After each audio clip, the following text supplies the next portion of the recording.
soal mata jiwa, tetapi ini sebenarnya bukan soal matematika. Di sini saya akan membacakan cover belakangnya sedikit. Jadi ini bukan soal latihan matematika. Kata orang, selama masih hidup, manusia akan terus menghadapi masalah demi masalah.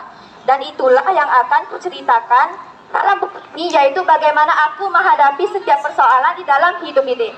Dimulai dari dia yang lahir di tahun 1998 di mana ada kerusuhan, sampai akhirnya mendapatkan beasiswa S1 penuh di Jepang. Nah, saya akan mulai dari pembukaan cerita dari awal hingga sampai akhir. Jadi, Jerome Pauline lahir tanggal 2 Mei 1998, Jakarta. Saat itu sedang terjadi krisis moneter yang sedang melanda dan terjadi kejadian-kejadian kekerasan merajalela. Nah, Jerome lahir disebut sebagai bayi yang lahir di saat yang kerusuhan. Nah, pada tahun 2004, Jerome dan keluarganya pindah ke Surabaya untuk menempuh pendidikan. Ia mulai SD di Surabaya yang bernama IPH International School. Nah, tetapi Jerome sendiri berasal dari keluarga yang kurang mampu atau dengan ekonomi yang terbatas. Nah, meskipun begitu, orang tuanya Jerome sangat aktif dan tetap giat untuk demi anak mereka supaya dapat sekolah di National Plus tersebut. Nah, jadi kisah bermula dari Jerome ketika sekolah di IPH School. Ia sering mendengar teman-temannya bahwa sering liburan ke luar negeri. Dan karena itu juga, dia ingin memiliki mimpi supaya dapat jalan-jalan ke luar negeri juga. Tapi apalah dayanya, saat dia masih duduk di kelas 2 SD. Ia mendengar teman-temannya pergi ke Disneyland. Nah, sejak saat itu, ia bermimpi juga untuk pergi ke Disneyland. Nah, main di Dufan aja seru, apalagi ke Disneyland. Nah, dengan membulatkan tekad, salah satunya cara agar ia bisa kuliah ke luar negeri adalah dengan kuliah di luar negeri. Jadi, Jerome yang saat itu masih duduk di kelas 3 SD, ia berkata kepada ibunya, Ma, Jerome mau kuliah di luar negeri. Nah, mamanya menjawab, Jer, kamu tahu kan, kita nggak punya banyak biaya, untuk mikirin kuliah kamu aja susah, apalagi kuliah di luar negeri. Kalau kamu mau kuliah di luar negeri, kamu harus mendapatkan beasiswa penuh.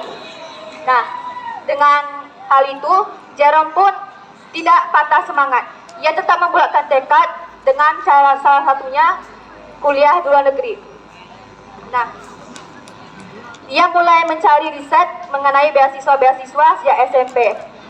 Jerome adalah siswa yang sangat aktif dan pandai.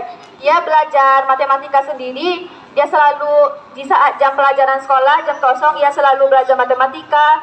Terus di rumah juga, dan perjalanan pulang naik angkot juga selalu belajar matematika, ia menceritakan. Nah, jadi dia selalu mencari riset beasiswa dan kemudian ia mendapatkan riset beasiswa ke luar negeri, kuliah di Singapura. Nah, dia pun mendaftar. Saat SMA, Jerome juga aktif mengikuti berbagai olimpiade matematika, di antaranya saat di kelas 10 sampai 12 SMA. Dengan mengikuti berbagai olimpiade tersebut, ia bisa mendapatkan sertifikat dan memudahkan ia untuk masuk ke universitas tujuan impiannya.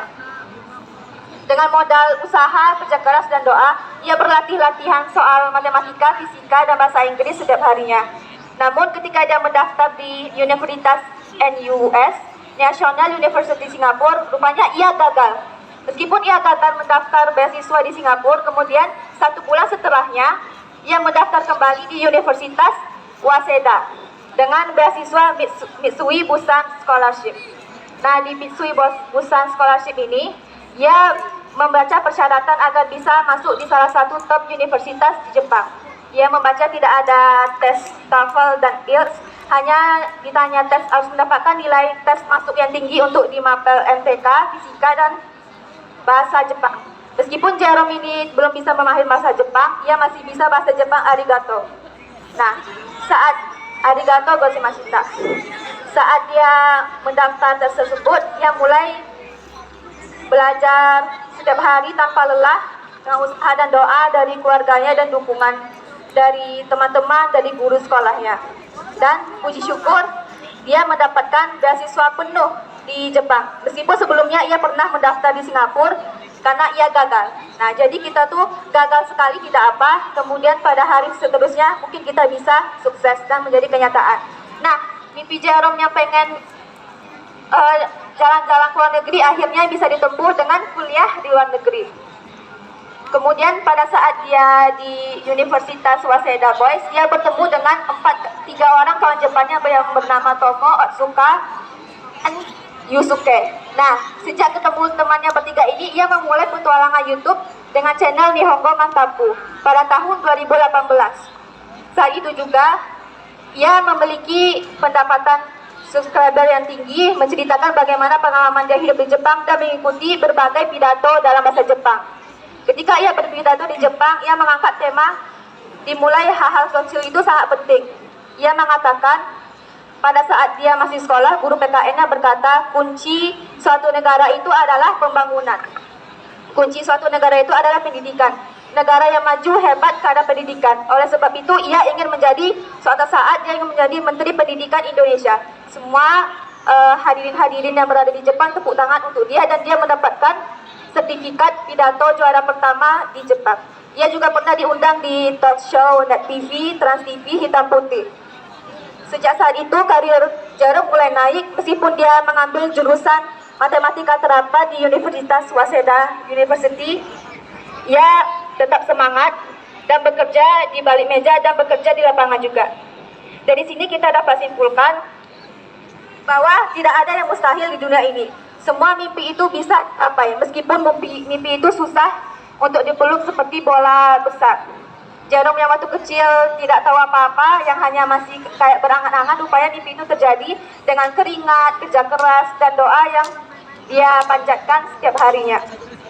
Tentunya dengan usaha dan belajar. Dia juga mengurangi bermedia sosial saat SMA dan sering mengikuti berbagai olimpiade, paduan suara, dan juga dia aktif di bidang olahraga. Saya akan membacakan quote sedikit. It may gonna be super fun, but I promise it worth the ride. I will do the best and let the God do the rest. Saya akan melakukan yang terbaik dan serahkan hasilnya kepada Tuhan. Mungkin sekian dari saya menceritakan tentang pengalaman seorang Jerome Pauline yang berkuliah di University Jepang S1. Assalamualaikum warahmatullahi wabarakatuh.